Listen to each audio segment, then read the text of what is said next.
used the word need in explaining your reasoning for bringing the story to life. Why did you feel you needed to do so? Because of what has been happening around the country. All of us are witness to the femicide that is part of our normal daily life. We know what has been happening throughout the history of, South Africa, but also in Africa or in the world. Women's bodies have always been a battlefield, and sexual violence is one of the biggest challenges that this country has. So I needed as a theatre maker, as a playwright, I needed to write something about it. I needed to reflect society, provoke thought, make sure that the dialogue goes beyond the page. And how did Redi Tlhabi's book trigger this process for you? I, like many of us, lived through Fezekile Ntsukela Kuzwayo's trial. I was much more younger. My voice as a feminist was not yet firm. But fast forward, when I read the book, I knew that I had to do something. I was moved.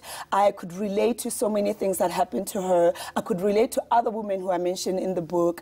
And I kind of felt like if now, with Fezekile being gone, with Redi having braved herself to write this book, let us all say her name, her real name, because Kwezi was not her real name. But also in the process of saying her name, can I say my name? And can I allow other women to say their names who are abused daily, who are experiencing, sexual assault, violence? Can young girls be brave enough to come out and say, I too? We know the hashtag #MeToo movement that has been going on. So it's another just an extension, an expansion of making sure that South Africa, the legal system, really listens to the victim of sexual violence. Now, you've said in various interviews that your process in going about starting to write this play was a very spiritual one for you. It has been. Tell us more about that. It was spiritual. I don't think anyone who is a woman who wears or puts on the burden and embodies other women's pains or scars can go so just like as if you're writing about the trees and the flowers. This is something that affects all of us.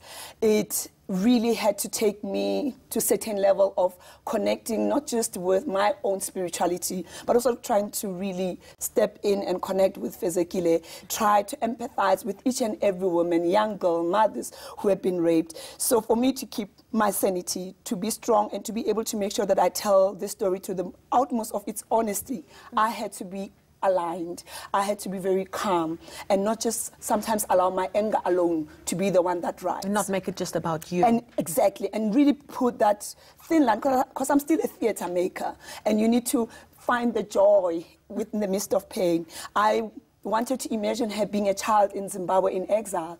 I wanted to imagine her loving to sing in a choir. So I wanted to tap into those happy moments that she had, because she wasn't just about pain and scars and the rape that now we sort of, most of us, define her by. She was a normal human being, a girl next door. And I wanted to tap into those things. So spirituality was the only thing that could make me, for a second to just say, breathe. Allow her to laugh, allow her to play a game, a hopscotch game, and come back to this core or content of the story. Now, telling the world more about this young woman as just a person and not just as a woman who accused a very powerful man of rape is something that we've heard repeatedly from survivors of rape, the need to be seen as a whole person. Is there a hope that your play in telling this story will help empower women to stand in their truth and in their power? I think that's the power of theatre. We know how protest theatre, what it did during apartheid years, how it contributed, in changing the regime or calling out to account the system that didn't allow, people of different race to feel, to live together. And I feel like in this contemporary world, this is our war as women, and we need to use the tools that we have. And theatre and art and music and dance is one of the best tools. Yes, we are meant to entertain, but we are also meant to educate or to lift somebody else's spirit or to give somebody a spark of light to make sure that they speak out or they have accessibility to information. And this play is also about that, at the end end of the play, we make sure that there's accessibility to help for those who don't have it, but also the dialogues and the conversations that go even beyond page, stage, to outside, when we're just conversing that, you know, can we, as a community, collectively try to find a way of healing, but also of creating change. I hope my brothers, my uncles, my sons, when they come and watch this show, they will walk out different people and make sure that they also call into account, you know, their own male counterparts. Now, I hate to use the word, but some would say this is a very controversial story for you to decide to take to the stage. What are you expecting the reaction to be? What are you hoping the reaction to be? There's a couple of things, but I think the main thing is that I hope for women and girls and mothers that when we leave the show, we will all say our names. Because Kwezi embodies so many of us. There's so many Kwezis out there. And like I said, for men, for me, is that take the dialogue beyond what I have said. Controversy, I don't wake up and write plays and say, I want this to be controversial, I want this to be revolutionary. I write to reflect what's happening in society and in our community. So then it clearly means that we live in a very controversial world.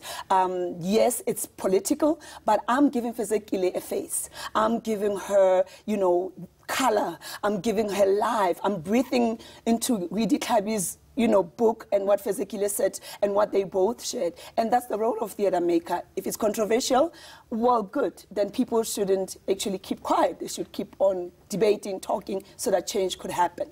Tell us about the cast that you're working with this play. It's very young people, a lot of young people that have been in the industry for quite some time, both men and, you know, women, young men and women, very talented. All of them trained, which I think is also groundbreaking, but all of them read the book. And all of them had to have that moment where they had to choose if they wanted to be part of this. So it wasn't about auditions, you got the part, you're going to get paid. No, it was more about, do you understand the role that you're going to be playing? Do you understand the journey and the change and what this entails? And every one of them said, yes, we in, even if they can't explain it, but something in them says, this is why they became artists, this is why they became theatre, you know, makers. Now, this play will make its debut in a couple of weeks' time at the State Theatre. Are there plans to take it to other parts of the country? We hope so. We hope so, because I don't think it's a story to be shared just, you know, in one space. And I'm very grateful that the State Theatre has put in, you know, their finances to make sure that we kickstarted and they produce it. But it will be nice for it to go around the country, because I think there's a girl in the Free State who needs to see this live. There's a woman in Mahikeng, there's other women in Cape Town, and also in KZN who need to have a chance to engage with this work beyond the book and beyond the page. Well, we wish you the best of luck. Break a leg, as they say in the business, for your play. And thank you for your time so this afternoon. Napo Masheane.